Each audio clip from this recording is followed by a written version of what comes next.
जय श्री राम भक्तगणों। आज हम एक सीरीज लेकर आए हैं जिसमें हम आपके सवालों का जवाब देंगे। आप जो हमें कमेंट में सवाल करेंगे या जो संदेह करेंगे या जो भी आप कमेंट में हमें बताएंगे, उस सभी के उत्तर हम आपको आज से देना प्रारंभ कर रहे हैं। तो सर्वप्रथम हमने देखा कि हमने एक वीडियो बनाया था, उसमें ढोल गंवार शूद्र पसी नारी जो चौपाई है उसके अर्थ हमने व्याख्या बहुत अच्छे तरीके से बताया है। किंतु अभी भी कुछ लोगों को लगता है कि ताड़ना का अर्थ मैंने गलत बताया है, ताड़ना का अर्थ डांट या पीटना होता है, ऐसा कुछ लोगों को लगता है। तो आज हम विचार चर्चा नाम से ये सीरीज लेकर आ रहे हैं। इसमें केवल और केवल आपके सवालों के जवाब ही आपको मिलेंगे।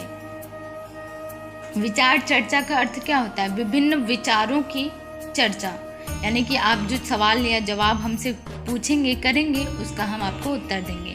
तो चलिए, जिस चौपाई को लेकर के आपके मन में अभी भी संदेह है या जो सवाल कर रहे हैं उसको हम सरल शब्दों में और अच्छे तरीके से आज चर्चा कर रहे हैं। सर्वप्रथम हम चौपाई आपको सुनाते हैं, उसके बाद आप स्वतः ही उसका अनुवाद पढ़ लीजिएगा और उसके बाद हम आपको चर्चा बताएंगे कि आखिर इस पर गोस्वामी तुलसीदास जी ने क्या चर्चा की है। प्रभु भल कीन्ही मोहि सिख दीन्ही, मर्यादा पुनि तुम्हरी कीन्ही। ढोल गंवार शूद्र पशु नारी, सकल ताड़ना के अधिकारी। राम सिया राम जय जय राम। यहाँ पर गोस्वामी तुलसीदास जी ने कहा है कि हे प्रभु, आपने अच्छा किया जो मुझे शिक्षा दी, अर्थात मुझे दंड के स्वरूप आपने मुझे कोई शारीरिक सजा नहीं दी, आपने केवल मानसिक सजा मुझे शिक्षा दी है। किंतु हमारे जीवों का स्वभाव है कि अगर आप शिक्षा नहीं भी देना चाहेंगे या हमें ज़रूरत नहीं भी होगी तो भी हमें शिक्षा की आवश्यकता होती ही है। और इसीलिए जो ढोल है, गंवार है, शूद्र है, पशु है और नारी है, ये सब शिक्षा के ही अधिकारी है, क्योंकि सबसे ज़्यादा सर्वोत्तम इन्हीं को ही शिक्षा की आवश्यकता होती है। अब यहाँ पे गोस्वामी तुलसीदास जी ने इन पांचों के विषय में कहा है कि सबसे ज़्यादा इनको सृष्टि में शिक्षा की ज़्यादा ज़रूरत होती है। और कुछ लोगों ने हमें कमेंट में बताया था कि ताड़ना का अर्थ डांट होता है। अब आपको सीधे सीधे सरल शब्दों में बताते हैं कि ताड़ना का अर्थ होता है दृष्टि में रखना या ध्यान देना। चलिए अब और सरल शब्दों में समझते हैं। गोस्वामी तुलसीदास जी ने यहाँ पे 5 उदाहरणों के बारे में बताया है। पहला उन्होंने बताया ढोल। ढोल को हमें पीटना नहीं है, ढोल को हमें केवल ध्यान देना है और दृष्टि में रखना है कि वो सुर के बजाय बेसुर ना हो जाए। ढोल के जो तार होते हैं, जो भी उसकी रस्सी होती है, वो अच्छे से बंधी है कि नहीं बंधी है, और ढोल अच्छे से बज रहा है कि नहीं बज रहा है। इसीलिए यहाँ पर जो ताड़ना शब्द है वो फिट बैठता है कि दृष्टि में रखें, क्योंकि हमने पहले ही बताया था ताड़ना का अर्थ दृष्टि में रखना या ध्यान देना है। अब आता है गंवार। गंवार यहाँ पे जो बुद्धिहीन व्यक्ति है उससे तात्पर्य गोस्वामी तुलसीदास जी ने कहा है कि गंवार को ध्यान में रखना बहुत ज़रूरी है, क्योंकि अगर गंवार को आप कोई भी काम दोगे या कोई भी काम उनसे करवाओगे तो वो काम बनाने के चक्कर में उल्टा आपके नुकसान कर सकता है या आपके काम को बिगाड़ सकता है। और उसके बाद आता है शूद्र। शूद्र अर्थात यहाँ पे नौकर से तात्पर्य है। नौकर के ऊपर अगर हम ध्यान नहीं देंगे तो वो चोरी भी कर सकता है आपके घर में या काम चोरी भी कर सकता है। इसीलिए शूद्र के ऊपर हमें दृष्टि जरूर रखनी चाहिए या ध्यान जरूर देना चाहिए। उसके बाद आता है पशु।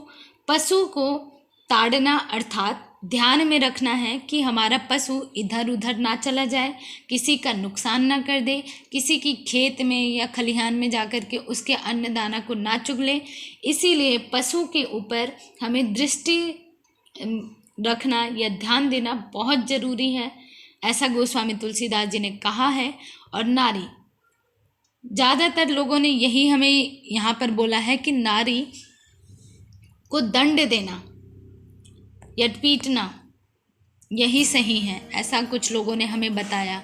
लेकिन हम आपको बताते हैं कि नारी को दंड देना या पीटना तो बिल्कुल नहीं है, क्योंकि हमारे सनातन धर्म में नारी को देवी का दर्जा दिया जाता है। कहा जाता है यत्र नार्यस्तु पूज्यते रमन्ते तत्र देवता, ये मनुस्मृति में कहा गया है। और रामायण से पहले मनुस्मृति ही इस संसार की, और वेद, मनुस्मृति वेद, ये दोनों ही ऐसे हैं जो इस संसार में सर्वप्रथम रचित हुए हैं। रामायण से भी पहले उनकी रचना हुई है, जिसमें साफ साफ स्पष्ट शब्दों में कहा है कि नारी देवी का रूप होती हैं। तो गोस्वामी जी, भला अब तक आपने देखा ही होगा कि समस्त छोटे छोटे जीवों को, दुर्जनों को, सज्जनों को, सभी को गोस्वामी तुलसीदास जी ने प्रेम भरा नमस्कार और प्रणाम किया है, विनती किया है उनसे। तो वो नारी को भला पीटने की बात क्यों करेंगे? नारी को पीटने का उपदेश हमको क्यों देंगे? आप जरा सोचिए। बल्कि उन्होंने बस यही कहा है नारी के बारे में कि नारी को दृष्टि में रखना, अर्थात नारी के ऊपर हमें ध्यान देना है। और किसके प्रति ध्यान देना है? शिक्षा के प्रति, कि नारी को समान शिक्षा मिले और समान सम्मान भी मिले। और नारी, जैसे कि कोई नारी होती है, कुछ नारियां जो थोड़ा सा भटक जाती हैं, अर्थात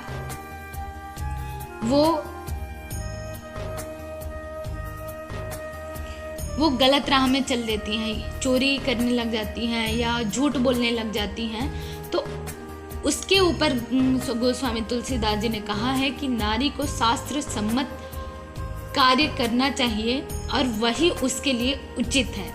यानी कि गलत राह में ना जाए, उसके लिए दृष्टि में रखना चाहिए नारी को।